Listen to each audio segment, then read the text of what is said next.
Each week we bring you all of the latest film news. From interviews with filmmakers and actors to the new cinema releases.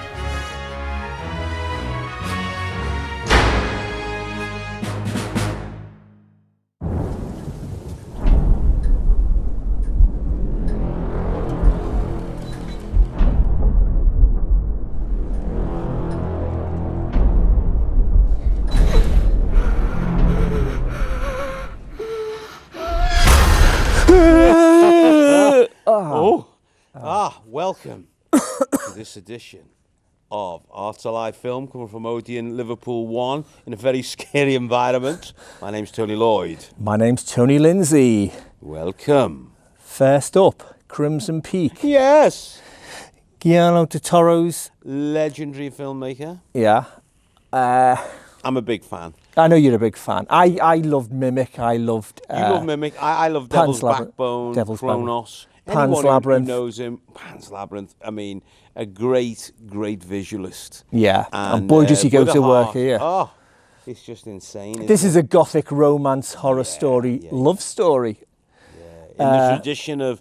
This reminded me of coming in on a Friday night after you've been out with your mate and watching sort of House of Usher or... Yeah, it is. It's Edith Wharton by way of Roger Corman, by way of Edgar Allan Poe. Rebecca's in there, I think. Rebecca did Daphne du Maurier, yeah. It really is that vibe you get from the beginning. And for the first half hour, it kind of plays like that. So what is the story? It's a little bit of... turn of the century. We've got heiress Edith Cushing, played by Mia Wasikowska, who's obviously done this thing. Well, she was in Jane Eyre, wasn't she? So she's done the corset busting thing before. Yeah.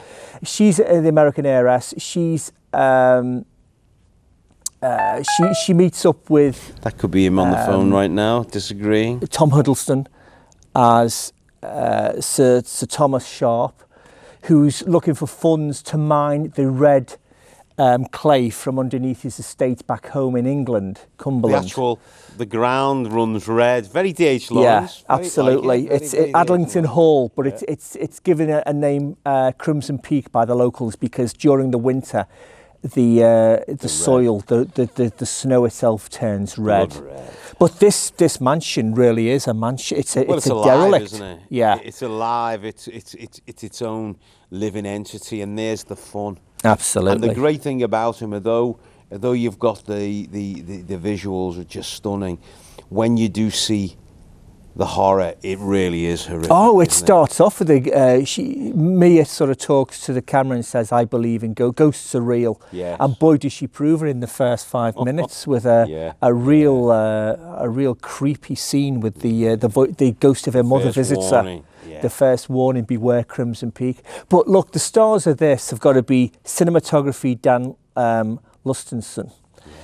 Costume design, Kate Hawley, and production design, Thomas Sanders. I mean, every frame is achingly full of something to look at. Absolutely. Del Toro, he cites The Haunting, Robert Wise, and Jack Clayton's The Innocents as the inspiration behind this, and they're two of my favourites. See those, if you've not seen them, watch Crimson Peak and then seek out those two. You will not be disappointed. Absolutely.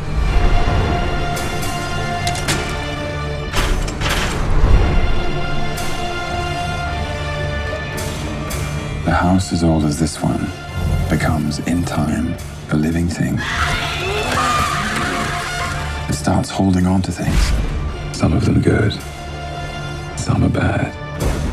Some should never be spoken about again.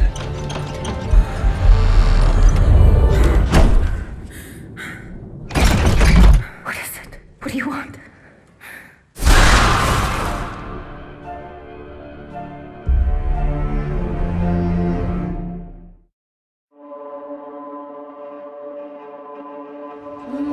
You work at the Glass House Laundry? I was born there. Part-time washer at 7. Full-time from when I was 12. What would the vote mean to you? So that was Suffragette. Suffragette. What did we think? I think this is a beautiful movie. Absolutely. Powerful. Yep. It really packs an emotional wallop. And I know, just before we get into the actual review, I know, little bits we've read on the internet, people were saying it misses the broader picture or whatever. I am all for, you need a film which is a catalyst or a door opener. The personal touch, yeah. The POV has to be the individual, the everyman. So we follow it from this kind of hard-working life in this brought up through the gutter, working class laundry worker played by Gerry Mulligan. She was born in the wash house. She works in the wash house. She's expected to die young. She's only 24 and looks twice her age. Yeah. Great performance. And slowly she starts getting brought into the movement. Yeah, it's 1912, folks. It's about the suffrage movement, and they embark on a campaign of civil disobedience. Absolutely. And of course, they're pursued all the way by Special Branch, led here by Inspector Steed, played by Brendan Gleeson. Brilliantly played as Great well. performance again. Yeah. The performances all round are just really Fabulous. good. And obviously they've steered clear of they've got Emily Pankhurst, played by Meryl Streep. Meryl Streep, of course. They've got as a cameo figure rather as a centralised figure. But again, I think that's its strength. Yeah. Because it's just, what are you going to make this historical document, or do you actually want to show what it meant to an individual to have no rights? And we were talking as men, we got angry. Yeah, you're gnashing your teeth at this, folks, I tell you. It really does. It makes you so angry. And Abby Morgan's script is fabulous. It hits all the right notes, all the right beats. I like the way it was shot. I thought cinematography. The production design, the historical production design, it didn't put a foot wrong. No. It didn't look forced or false, or they were trying to play with a small budget. It all looked like it was real. Filmic, cinematic. Yeah. Edu Gray's cinematography, as we say, was absolutely beautiful. Yeah. The music by Alexandra Desplat. We thought that was emotional and hit all the right beats at the right time. It really is one to see. We would urge you to see this. It's adult filmmaking at its best. And I think if you see it as a catalyst or a door opener to other things, and like we said, it seems strange that it's taken till 2015 to have their first film about the suffragettes. That says a lot. Well, let's hope it's the first of... The only way is forward. I'm worth no more, no less than you. We will win.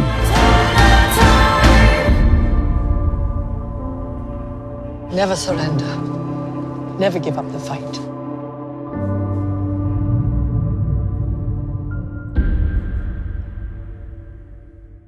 Okay, we're here today talking to Nikki Anderson and Matt Burnham-Jones from CPL Animate. First of all, thanks for coming in. Very much so. Great to see you. Great to see you. First thing I've got to say, great Scott! Back to the Future. What's it all about? Well, basically, our event's called Hey McFly. We've basically set up an art exhibition in Constellations in Liverpool in the Baltic Triangle. We've got art from loads of people from our studio, which is an animation studio in Birkenhead, and then different illustrators and artists from around the UK and some from a bit further afield. We've got sculptures, paintings, illustrations, loads of stuff, all different things. Have you got a car coming? Yes, we're really lucky. We've got a DeLorean coming along. Okay. All the proceeds from our event go to Parkinson's UK. Fabulous. It's a charity that Michael J. Fox, the star of the film, had a public battle with. So we got those guys on board. And so for a small donation, you can get in the DeLorean, have your picture taken. Excellent. We're also auctioning off. Yeah. We may give you the money now, just to secure that place. All the artwork as well, the artists have donated it to us. Wow. So we can auction that off. And again, all the proceeds can go to Parkinson's. Okay, so tell us a little bit about CPL Animate then. Where are you? What do you do? Yeah. We're an animation studio based in Birkenhead. So we're part of a bigger company called CPL Online. And they're a training company that make online training solutions for businesses. Right. We're the animation studio who originally used to animate things like how to pour the perfect pint, or how to online showing people how to virtually interact with things. So the animation studio started there, and now we've grown into a studio of 20 animators. We're now producing explainer videos and promotional animations, and this is just a chance for us to have an event to showcase what we can do and get a load of other artists involved as well. This sounds ridiculous. Are you all fans of Back to the Future? Yeah. Without saying, you got a little Martin McFly vibe going on there. I was sad you haven't got the sleeveless jacket, but that's just me. You've got to wait till Wednesday. I'll be walking up and down. And I love it. So are you screening the movies, or what are you doing? Well, basically, that's going to be part of it. So amongst all the artwork, all the sort of hype and people walking around the event, we're going to have the film on a big screen, sort of cut down so that it fits nicely with the timing of our event. Of course. So you've re-edited the trilogy? Yeah, we've kind of done a CPL animate cut of it. Okay. So it's essentially the same film, but cut out all the slow bits. Okay. Which there isn't many of, I found out yesterday. Yeah. So it was quite a task. You were given a task, oh, I see. Yeah. Yeah, so it should be really, really good. Okay. So, give us the date and time. When's this event happening? Well, it's the date that Doc and Marty went to the future. Of course. So it's Wednesday, the 21st of October. If you come along to Constellations, well, I say come along, if there's any tickets on the door, because our 600 tickets have actually sold out. Oh, beware. Be quick. We might have limited entry on the door, but Constellations in the Baltic Triangle. But if the on DeLorean's Wednesday. there, you just keep going back. Absolutely. Yeah. You can have your night. Get some good money going. With the almanac. Hope you have a great, successful evening. Absolutely. Thank All you. the best. Thank you very much. Thank you. So nice meeting you, and it's a great cause. Well Thanks done. a Thank lot.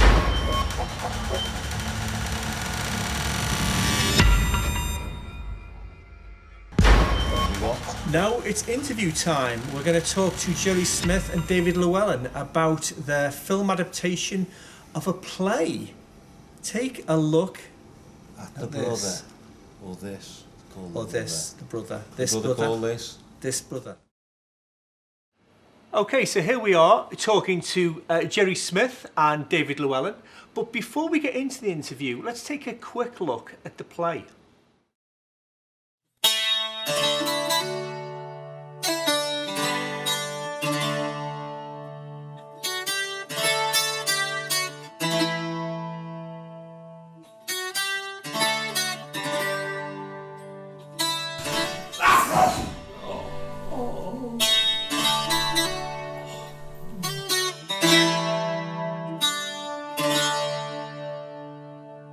So that was the trailer for The Brother, and we've got with us Gerry, David, who've kindly come in to speak to us today about the project. Welcome. Guys, tell us the history of it. It's an adaptation of... Well, it's an adaptation of Flannery O'Brien's writing in the Irish Times during the 50s. 40s and 50s. 40s and 50s, yeah. Called known as the Cruikshank Lawn. And that's the root material upon which... So who was Flannery O'Brien? Well, Flannery O'Brien was a kind of cult Irish writer from the mid-20th century. He kind of made a spectacular breakthrough with his first novel in 1939, which was At Swim, Two Birds. But he kind of got a little bit kind of diverted by kind of lack of opportunities and Ireland's kind of sequestered state from the rest of Europe during the war. So he kind of poured a lot of his energies into his newspaper column, a lot of his comic energies, and you know they're kind of, people love them still. They're kind of absolutely loved, you know, all over the world, and he's a real kind of cult writer, especially with some of his later book, some stuff like the Third Policeman. I guess people would know. One of his recurring characters or columns in the Irish Times was about this character called the Brother. Now the Brother is your nightmare guy. He's the guy who approaches you when you're standing at the bus stop and wants to tell you all about, you know, his theories about the football club and his theories about the politics and all that kind of thing. And you're sitting there going, this is great, this is fabulous, yes indeed. And all you want is the, come on bus please, I've got to get out of here as quickly as possible. Or the guy on the train, you know that guy. Or the guy in the bar, which is where we've actually set the action of the Brother.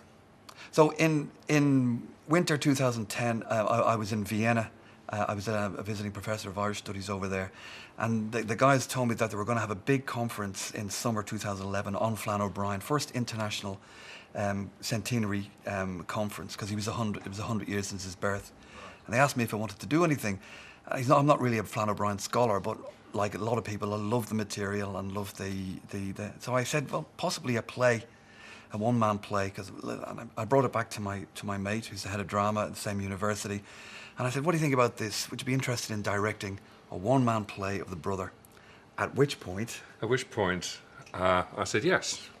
Be brilliant, Gerry. Yeah, let's have a look at the material, and Gerry gave me the film version. Who's script? The film script. Yeah, Eamon Morrissey, Eamon Morrissey, famous Irish actor who had produced a patchwork film. Some of which did relate to the material that. Okay, so you'd inherited a script then. Well, there was an initial idea there, and then a script, and then Gerry then wrote a script as a monologue, with a hand coming through the bar. That was the only other figure, and Gerry also gave me a whole lot of research materials. The principal one of which was the actual Cruikshank Lawn articles, and. What struck me about his articles was they weren't a monologue. They relied on the fact that they were a dialogue. Whilst there is a principal man of the crack, but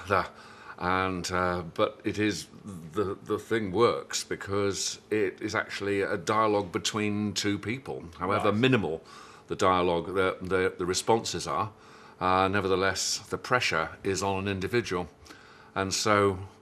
I suggested to Gerry, the Cruikshank Lawn is a dialogue. It's primarily a dialogue. Shouldn't it be a play like that? And Gerry said to me, yeah, okay, but what's the play about? And as I was reading it, I felt this is two people trying to communicate with each other. And make it about friendship, make it about people trying to connect. Okay. Yeah. So what was it that you told me earlier that the elements that drew you to the project, the comic elements, the connection, talk about the connections that I made with it was that I felt that this was prescient of the wacky, the bizarre, the humour that's associated initially, I suppose, with Spike Milligan.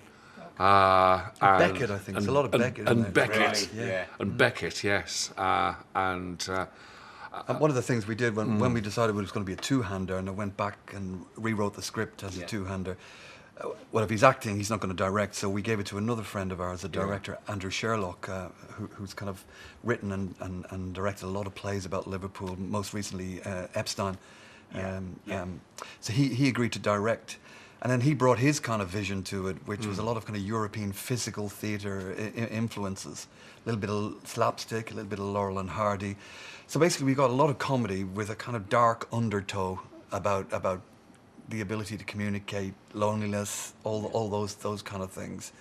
None of it overstated, and it is principally a verbal piece rather than a physical piece, although I do a lot of bouncing around the stage. And that's where we got to. The play was about an hour and 10 minutes long, and we went back to Vienna in July 2011 to perform at the inaugural Flann O'Brien Centenary Society. So how did that go? That was great. I mean, the biggest kick for us was that an old friend of Flann O'Brien's was one of the principal speakers, a guy called Anthony Cronin, who's a famous academic and writer. And he was quite old and quite doddery, but he fetched up in Vienna, and we played it in an Irish bar because it works best in a really a kind of authentic setting. Yeah. So this was a dark subterranean bar in Vienna, quite hot in July, as you'd imagine, nice lighting, and we were playing it in the bar setting, and Anthony Cronin was in the first seat, so he was like directly looking at us as we were playing it. You were very aware of observation. My goodness, yeah. But it went down a storm, and then what you really enjoyed was, as we were applauding away, Cronin just kind of like looked at us and went like that. Oh, wow. Yeah. Well, obviously, he's the best judge. He's the best judge of the authenticity of the piece. He lived it. He was there, and to get that affirmation to me was everything. I thought that's it. Right. We've got it. Dream We've got of, it. isn't it? We've got That's it. great, Yeah. So how did the filming go? How long did that was take my you? next question. Why the swapping mediums, really? Well, we were at a performance that we gave in The Fly on the Loaf. A man whose name I can't remember, but who has produced and done script editing for quite a lot of TV dramas, said this would make a superb piece of television. It's a short, hour-long, maybe, drama. Okay. And that was, I think, that sparked our interest. And then, as I said before, we are both, whilst artists in some sense, we're also academics. Publish or die. And quite clearly, by making a film of it, one has a record. And the language of the piece lends itself to some extent to straightforward filming. And so John Maxwell offered. John Maxwell is a colleague of ours. Yeah. I mean, we just really, at the beginning was an exercise in seeing if we could do it, just using a lot of in-house expertise from the university, people from English, from drama, from media studies, film studies, using some student as help as well. I know John. Yeah, so John's a great guy. And he's put an awful lot of time and thought and effort into, first of all, filming it, and then editing it. And Okay, so tell us a little bit where it's playing, where it's running. The film is playing as under the auspices of the Liverpool Irish Festival, which is running between the 15th and 25th of October this month.